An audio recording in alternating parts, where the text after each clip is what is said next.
Pravijo, da denar ne prinaša sreče, ampak z denarjem si lahko kupiš takšen Porsche in to je ene vrste sreča. Jaz recimo nikoli nisem slabe volje, kadar se moram odzvati na kakšno njihovo vabilo na vožnje. Tokratno vabilo je dodalo, naj se dogodka udeleži vešč voznik z dolgoletnimi vozniškimi izkušnjami, ker gre za precej vozniško zahteven dogodek. V bistvu to pomeni, da nas čaka višji Porschejev izobraževalni program in veliko dirkanja na stezi. No in ker je Iztok, naša diva, v tistem trenutku ravno igral Super Maria, sem se dogodka udeležil jaz. Z največjim veseljem seveda, ker vem, da se bomo imeli super in tudi na takih dogodkih se vedno lahko kaj novega naučim. Saj veste, veliko denarja in precej dober okus še ne pomenite, da imate tudi talent. Najbrž velika večina lastnikov Porschejev ne vozi bolje od povprečja. Ne nameravam biti pokroviteljski, ampak njihovi vrhunski avtomobili jim večino časa omogočajo, da izpadajo zelo vešči. No, če želite biti zares, Porsche ponuja ogromno programov in različnih izobraževanj, tako da boste svoje znanje vedno lahko nadgrajevali. Jaz tokrat s kupico zelo atraktivnih avtomobilov. Ti prejšnjo vas to malo poznaj. Porsche GT3. Yep, you can go. Sicer imamo zelo zaprto stezo, tak ozek slalom, ampak vseeno, avto se nič ne nagiba, nič. Nos drži kot strela, zadek, mogoče še bolj, zvok pa ekstremen stroj.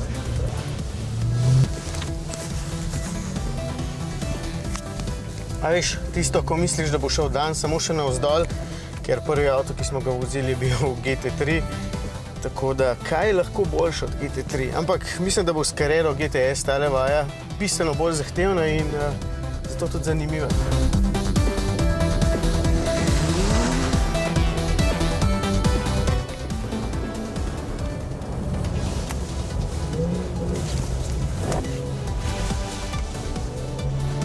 No ja.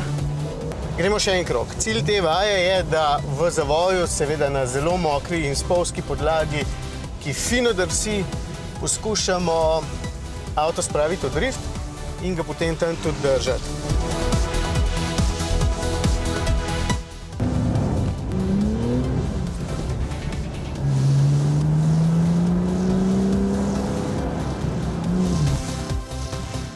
Kako hitro potekajo stvari. Smo že pri vaji številka 3.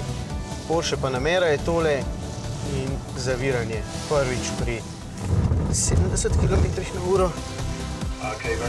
Brez drame. 110 zaviranje. Pospešek kot nižjo 103,6. Je v redu.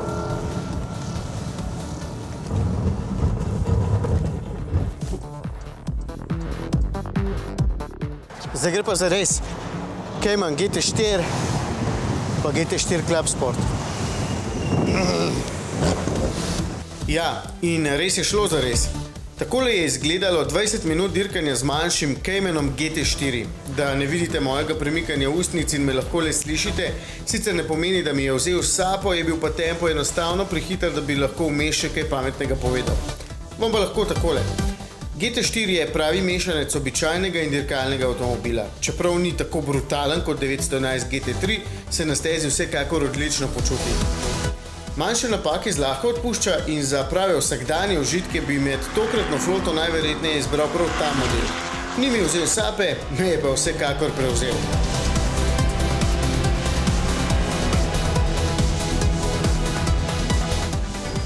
Ok, zadnja vaja današnjega dne.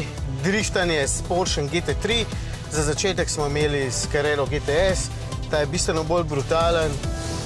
Pa da vidimo, kako bo šlo, ne?